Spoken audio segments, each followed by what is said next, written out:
네, 여러분 안녕하세요. 오늘 어떤 분하고 이 얘기를 나누다가 그분이 저한테 묻더라고요. 왜 이재명은 교도소 가는 걸 그렇게 두려워할까? 왜 그럴까? 왜 그렇게 체포동의안이 가결되지 못하게 목을 매는 걸까?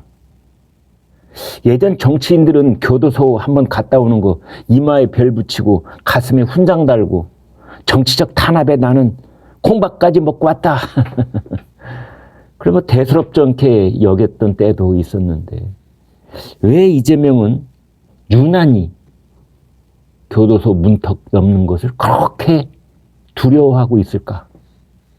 이제 이 얘기를 나누다가 결론은 그렇습니다. 이재명은 교도소에 가면은 차기 정권이 보수가 오든 좌파가 오든 결코 사면복권 안 해줄 것 같다. 예, 반은 농담이었지만 반은 진담도 들어있었습니다. 이재명은 아마 이번에 사법 처리가 돼서 교도소에 들어가게 되면 그 길로 자신의 정치 생명, 자신의 인생은 끝이다.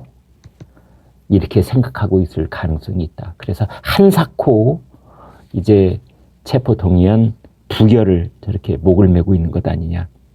압도적 부결에 사활을 걸고 있다. 이제 이런 얘기가 나오고 있는 겁니다. 어제 민주당 의원총회에서 자율투표로 한다. 뭐 이렇게 뜻을 모았습니다. 자율부결. 말이 좀 그렇습니다. 자율투표로 부결을 한다. 뭐 반틈 당론인 거죠, 사실은. 부결이라는 글자를 딱 못 박아놓고 앞에다가 국민 여론이 워낙 안 좋으니까 자율 해놨습니다. 자율적 부결? 참 희한한 신조어가 탄생한 셈입니다. 이제 이탈표를 어떻게든 이제 소수로 묶으려고 하는 겁니다. 한 자릿수로. 5자리, 6자리 이 정도로. 부결이 되든 가결이 되든 이탈표가 10표 넘어가면 이건 큰 분란의 씨앗이 된다. 이런 겁니다. 그런데 검찰은 체포동의안이 이번뿐만이 아니고 지금 줄줄이 이어져 있죠. 불법 대북 송금. 가장 지금 코앞에 와 있는 거. 이거 어떻게 해야 되느냐. 매번 체포동의안 부결? 국민들이 용납하지 않을 것이다. 이렇게 보고 있는 겁니다.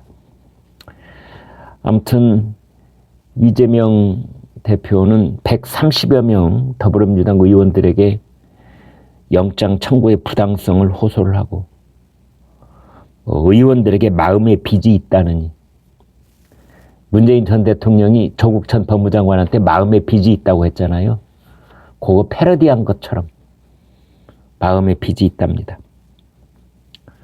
지금 나오고 있는 얘기는 이제 체포동의안 금요일 날 국회 본회의에서 보고가 되고 다음 주 월요일 2월 27일 이제 표결에 붙여지게 되는데 시나리오가 셋이 있습니다. 첫 번째는 부결. 부결은 부결인데 압도적인 부결. 두 번째는 부결은 부결인데 간당간당한 박빙의 부결. 세 번째는 가결. 압도적 가결은 없을 것으로 그렇게 봅니다. 그래서 시나리오는 세 가지다. 압도적 부결, 간당간당 부결, 가결.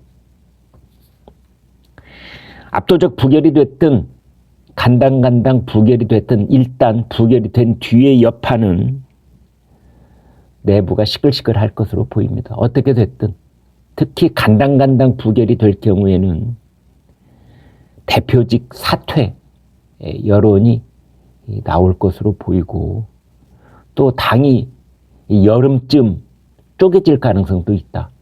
뭐 이런 얘기도 나오고 있습니다. 그래서 박영선 전 의원 같은 경우에는 이제 이재명이 살 길, 민주당이 살 길은 이재명이 공천권을 내려놔라. 나는 공천에 관여하지 않겠다. 이렇게 제안을 하고 있잖아요. 사즉생, 생즉사 이 말을 기억하라. 이러고 있는데 박영선 전 의원도 아마 알고 하는 얘기일 겁니다. 뭐냐면 이재명은 절대 그런 선택을 하기가 어렵다. 왜냐? 공천권. 이것은 곧 방탄권입니다. 공천권을 쥐고 있어야 더불어민주당 의원들이 자기 뒤에 방패가 되어서 병풍이 되어서 방탄 역할을 해줄 것이기 때문입니다. 공천권을 내려놓는 순간 그 사람들이 미쳤습니까? 이재명 뒤에 와서 방탄 역할을 하게. 이렇게 되는 겁니다. 그래서 참 아이러니하게도 양손을 쥐고 있어야 되는데 한 손을 자꾸 놓으라고 하는 겁니다. 그런데 한 손을 놓는 순간, 공천권을 놓는 순간 이 방탄권도 놓지 않을 수가 없게 되는 것이다. 가결이 되면 말할 것도 없죠. 체포동의안 가결이 되면은 아마 이재명 대표는 그 날짜로 끝장나는 것이 아닌가 이렇게 보여지는데, 아무튼 지금 더불어민주당 내부 사정 심상치 않고 부글부글 끓고 있고, 이리 충돌 저리 충돌, 뭐 의원총회에서는 겉보기 좋게 뭐 전체적으로 다 부결시키기로 뜻이 모아졌다 하지만 과연 그럴까요? 가결이 불가피하다.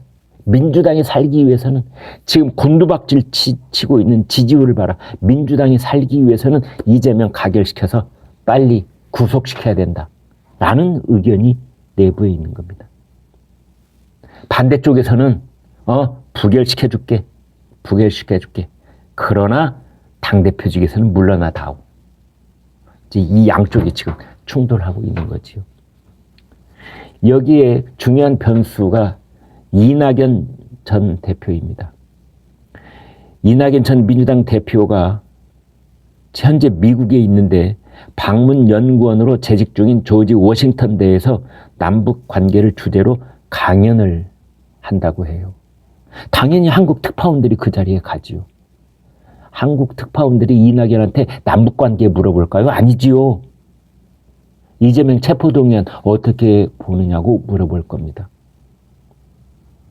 만약 이낙연의 입에서 당연히 부결돼야 된다, 정치 탄압 중단하라, 이렇게 이재명과 똑같은 목소리가 나오지 않고 여기에 대해서 입장을 보류하는 듯한 얘기가 나온다거나, 혹은 영장 실질심사를 가서 받는 것이 정도라거나 이런 얘기가 나오면 사태는 심상치 않게 돌아갈 겁니다. 이재명에게. 그런가 하면은 이낙연 전 대표의 싱크탱크 연대와 공생, 이 김종인 전 국민의힘 비대위원장을 초청을 해서 강연회를 가졌는데, 그 자리에서 김종인 전 위원장이 이렇게 말했습니다. 민주당과 이재명의 동일시는 옳지 않다. 사법 리스크는 개인 문제다. 사실상 체포동의안이 가결되는 것이 옳다라는 식으로 이야기를 해버린 겁니다. 지금 이낙연 전 대표 미국 비자가 6월 달에 만료가 됩니다. 그렇다면은 6월쯤에 뭐 독일을 거쳐서 귀국한다고 그래요. 복지 모델을 좀 보고 귀국한다 뭐 이런 얘기도 있는데, 아무튼 이낙연 전 대표가 6월쯤 귀국하면은 어쩌면 이재명이 물러나고 포스트 이재명이 본격화되는 시기에 이낙연 귀국이 서로 타이밍이 맞아떨어질 수 있다는 얘기까지 나오고 있는 겁니다. 이낙연계 중진 의원은 그런 얘기도 하고 있다고 그래요. 체포동의안 가결에 찬성하는 의원이 적어도 30명이다. 왜 28장 표만 있으면은 체포동의안 가결된다는 얘기 있다고 했는데, 그걸 의식한 듯이 30명은 가결에 찬성표 던질 걸 이라는 얘기가 친 이낙연계에서 나오고 있는 겁니다. 특히 대북 송금 의혹과 관련돼서 2차 체포동의안이 오면 더 이상 버틸 수가 없을 것이다. 근데 여기에 이제 두 가지 얘기가 있어요. 첫 번째, 체포동의안은 부결시켜주고, 두 번째, 대북 송금 의혹과 관련돼서 체포동의안이 2차로 넘어오면 그때 가결시켜주자, 이런 얘기가 한편에 있고, 또 한편으로는 안 돼. 이번에 만약 체포 동의안이 부결되면은 친명계가 우쌰우쌰 해가지고 자기 정치적 몸피를 한껏 부풀릴 거야. 그러면은 비명계에게는 차기를 도모할 수 없다. 따라서 이번에 죽순이 처음 솟아올랐을 때 그냥 잘라내야 된다. 지금 이제 그러고 있습니다. 아무튼 핵심 포인트는 이겁니다. 체포동의안 이번에 2월 27일 날 부결시켜 줄 테니 당 대표직은 내놔라.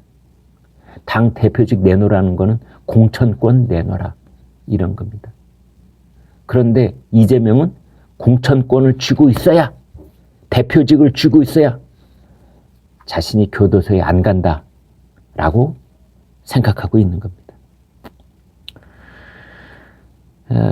이재명 대표도 이런 정치공학을 잘 알고 있습니다. 그래서 비명계 의원을 만날 때마다 내년 공천에 불이익은 없다. 시스템 공천을 한다. 이렇게 말을 하고 있는데요. 그 말을 노골적으로 하니까 비명계 의원들이 듣기에는 기분 나쁘죠. 이 사람이 지금 공천권을 가지고 장난하나. 공천권 줄 테니, 공천 줄 테니 나를 끝까지 방탄해달라. 이런 말하고 똑같은 말로 들리잖아요. 누구를 원숭이로 하나, 씨. 이런 거죠. 8월이 이제 마지노선이다. 뭐 이런 얘기도 나오고 있답니다. 그때까지 아무튼 이재명 대표는 이제 재판이 뭐 불구속 상태에서 재판이 계속되더라도 그때쯤에는 모든 걸 내려놔야 된다. 이제 그런 얘기인 겁니다. 그러나 지금 민주당 지지율이 곤두박질 치고 있는데 이것이 정말 이 지지율이 20%대 그 밑으로 떨어질 기미를 보이면 그때는 이제 체포 동의 아니고 뭐고 공천권이고 뭐고 뭐 이재명이고 뭐고 다 쓸데없고 완전 환골탈퇴해야 된다는 당내 여론이 들끓고 그때는 이재명이고 뭐 명재고 재명이고 다 쓸데없고 다 나가. 비대위 빨리 꾸려. 이렇게 되는 겁니다. 그때 울리는 비상경고등은 전혀 차원이 다른 이 종이 울릴 겁니다. 총선에서 참패, 수도권 전멸, 이제 이런 시나리오가 기다리고 있기 때문입니다. 오늘 아침에 중앙일보 논설위원이 쓴 이제 글을 보니까 그렇다면 이재명에게는 뭐가 있을까? 3가지가 있답니다. 그 3가지. 이렇게 요약을 했더군요. 윤리심판원장의 유철환 전 대한변호사협회 회장, 그 다음에 선출직 공직자평가위원회 위원장 송기도 전북대 명예교수를 2사람을 임명을 했는데 이 2사람이 친명이래요. 이재명 대표하고 가까운 사이래요. 그런데 이 2자리는 공천을 하는 과정에서 매우 핵심적인 역할을 하는 자리랍니다. 따라서 이재명 대표는 공천관리위원회뿐만이 아니라 이 2자리도 자기 사람을 앉혀놓음으로 인해서 공천권을 더 확실히 지금 손에 틀어주고 있는 셈이다. 이제 이겁니다. 또 하나는 친명계 의원들, 가령 양이원영, 뭐 현근택 이런 의원들을 지금 이 양기대, 광명을, 윤영찬, 성남중원 이런 쪽으로 내려보내고 있다는 겁니다. 친문계 현역 의원이 있는 곳에 뭐 전북 군산 같은 곳 그런 곳에 친명계를 내려보내고 있다는 겁니다. 김의겸까지 현근택, 양이원영 이것을 뭐라고 보느냐면요. 자객공천. 얼굴에 복면 두르고 검은 옷 입고 등에 칼 차고 은밀히 숨어 들어가서 칼 뽑아서 요인 암살하는 자객공천. 그런데 친문계가 반대를 했음에도 불구하고 이재명 대표는 박지원 전 국정원장을 복당을 시켰어요. 그러면 박지원 전 원장은 어떤 역할을 하고 있느냐? 이낙연이 DJ냐? 미국 간 것부터 잘못됐다 하는 식으로 이낙연 쪽을 비난하고 있다는 겁니다. 그것은 곧 이재명 방탄에 박지원을 선두에 내세운 호남계, 호남표, 이것이 친 이재명계로 머물러 있도록 이제 그런 또 하나의 전략을 구사하고 있다. 또 하나는 개딸들입니다. 개딸들. 개딸들이 이재명에 관한 스크럼을 더 강고히 하면서 이 체포동의안에 가결의 의견을 냈던 쪽으로 집중 포화를 쏟아부을 것이다. 이제 그래서 공천권, 호남, 자객공천, 그리고 개딸들. 이제 이런 것들을 지금 이재명이 자신을 끝까지 보호해 줄 수 있는 병풍으로 삼고 있다. 이제 이런 얘기가 나오고 있습니다. 지금 그래서 이 이재명의 운명, 체포 동의안 어떻게 될 것인지, 이제 그래서 압도적인 부결, 그 다음에 박빙 부결, 그 다음에 가결, 뭐 이런 얘기가 나오고 있는데, 아무튼 어느 쪽으로 가든 민주당은 쪼개질 것이다. 이런 얘기도 나오고 있고, 여기에는 이재명의 공천권과 방탄권, 이게 사실은 하나인데 이걸 자꾸 분리를 시키려고 하는 것 때문에 이재명이 고민이 깊어가고 있다. 이렇게 말씀드릴 수 있겠습니다. 네, 공감하시면 구독, 좋아요 부탁드립니다. 고맙습니다.